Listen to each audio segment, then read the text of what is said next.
Hi, we're back again, and today I'm going to be looking at a this thing here. It's got an NISI, I don't know how you'd want to pronounce that.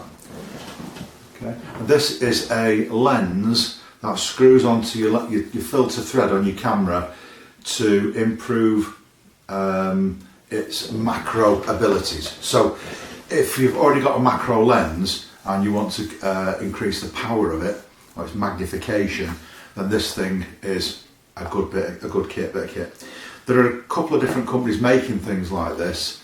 One of them is sort of thing that just clips onto the outside of your lens like a spring thing, but this actually screws on, so it's nice and square and straight and a good fit, whereas the other ones that just clip on, I don't know, I've not used one, but they don't look that great. What also it can be good for is I could turn this into a macro lens. This is a 70-200 Canon lens. Obviously other companies' lenses will do the same thing, where it's not specifically listed as a macro. With this thing on the end of it, then it can become a macro lens. Okay, so these things, depending which size you get, they're around about, it can be up to about £100, £120 depending where you go for them. It is quite a chunk of glass. Okay, I'll give you a close-up in a minute of it, but this would go on the end of your camera. Now, this will screw directly onto this Canon lens. It's a 77mm thread. The lens that I'm going to be testing it on shortly is a Sigma 105mm macro lens, and that's only got a 62mm thread on the end, but you just buy an adapter to go with it. Okay, so it's got these nice lens covers on each side of this, and the box is lovely. It's a lovely box, really good quality, like a hard shell.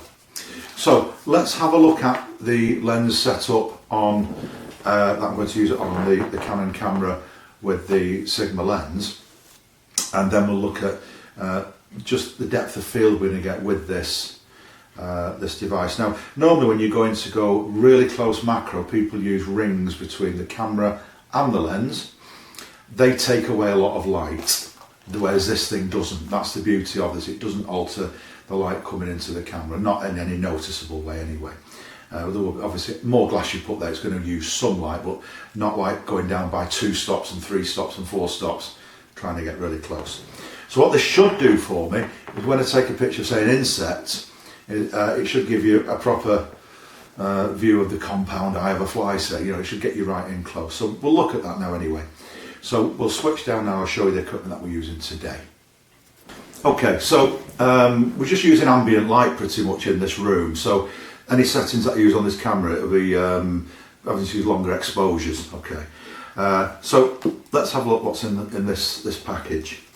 So that's the nice little box there, nice logo on it, little zipped box, and then you get usually 2 adapters with these. There's 3 sizes of these.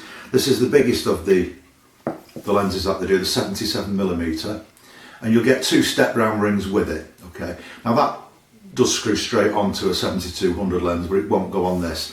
There's actually an adapter on here now, a little ring adapter, and that will then screw onto that. The beauty of this, it'll fit on smaller lenses. Obviously it wouldn't, you could even put on a bigger one, but you'd get vignettes in them, but it'll fit on, if you buy the biggest one, it'll fit on the smaller lenses. Now, it's quite tricky just getting that thread to start on there. Will I get it first time now I'm talking about it? Yeah, got it. Never over tighten these, literally screw it on till it just stops, that's it. If you over tighten it, there can be a bugger getting these things off the adapter rings. The adapter rings are about £4, £5 off eBay. If you don't get the one in the kit that you need, the adapter rings are fairly cheap online. Okay, so this is all set up on a Canon R5 camera, a mirrorless camera, and it's got the RF adapter mount to go from the RF body mount to an EF lens. So this lens is quite a good macro lens. It is the Sigma f2.8 105mm lens. It's the DG Macro HSM lens. They do an art version of this lens, but it's probably not as good as this, and it's not for the extra money. In fact, I think they've stopped making it now. So this lens is a really good macro lens, but what this thing does, it doubles it. It just brings you in that bit closer. So I've done a range of pictures where I've done it with this macro lens on, this macro adapter or this extra lens on the macro, and without. So you've got an idea how much you're getting in. What I've done pictures of a ruler. I've got an old halfpenny piece, if anyone ever seen one of them, and just a screw there. Just trying to see what depth of field we're getting. Like I said, the ambient light in this room is quite low. So, you know, we're not using high speeds. We're getting down to, you know, quarter-second exposures, half-second exposures. But so far, the results have been pleasing.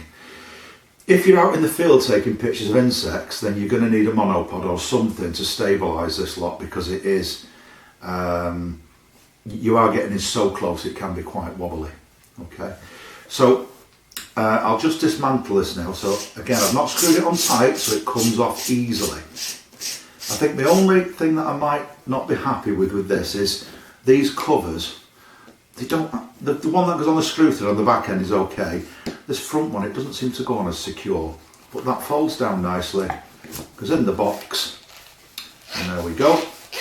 You'll see a range of prices on these, up to about £120, but you can get them sent direct from the UK, so you're not waiting for it to come from AliExpress in China or somewhere where you could have an issue with time. Now, if I unscrew this from the camera now, you've probably used these step down rings before for filters, and you can see it's just a ring on the back with a thread there, the 62mm. On this side it's 77mm to marry up with that device there. So that is basically it. These lenses here, if you've not seen anything about these, I've done a little bit of review on one of my videos of these lenses. They are incredible for the money. Now here's the best bit. If you were to buy a Canon macro lens, the 100mm that they do, then it would cost you probably £600, £700, £800 more than this lens. The Sigma lens, you can pick them up second hand for, I don't know, £300. New, they're about 450ish, I think, 500. Not big dollars. Add another £100 on for that, and suddenly you've got something which will do the pictures like I'm going to show you now. So you can get incredibly close macro shots for not fantastic money. Now, on the other side of it, this lens, this 105mm lens, it's got optical stabilisation in it, and it is an amazing bit of kit. It's a brilliant portrait lens. It's a brilliant all-round lens. It's 100mm, 105mm, sorry. So it gives you a lovely, well, reasonable flat field, good depth of field. It's fast, it's 2.8. It really is a good lens. Now, compared to the Canon, this lens is probably slightly noisier on its focusing and maybe slightly slower. However, that aside, it is a brilliant bit of kit. Okie dokie. Let's look at the pictures.